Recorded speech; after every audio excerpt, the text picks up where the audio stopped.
My name is Claire Burkhardt, and I'm a student at Emory University as a Robert Woodruff Scholar. Fantastic. Well, we have some questions, so we'll just hop right in. What first drew your attention to President Coolidge?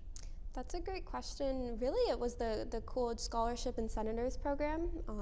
For that, we had to do an application, and part of the application was reading the autobiography of Calvin Coolidge. And when I read that, I was really surprised because the tone, the humility, the earnestness of the book was not what I expected a president to write. Right. And from there, I just got involved through the Senators program. That's wonderful. What's the most important fact about Coolidge that you think the Coolidge Foundation needs to impart?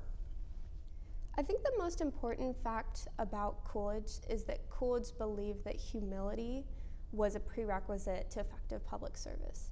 And that is so important, and I think it's not part of the conversation that we have when we talk about the role of government, the role of politics, what serving the American people looks like right now, the importance of humility and sacrifice and dedication to that.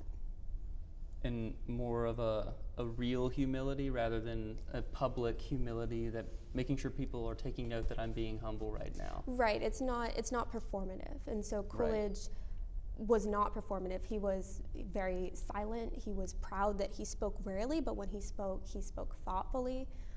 He was thoughtful, and he said, it's a great comfort to the American people to know that the president is not a great man, and that true humility really, really stood out to me, and I think it's been lost in our dialogue of how we think about politics and government and policy. Well, I also think that's very important. I'm glad you bring that up. Is there anything about Coolidge that you think needs some extra attention in his centennial year?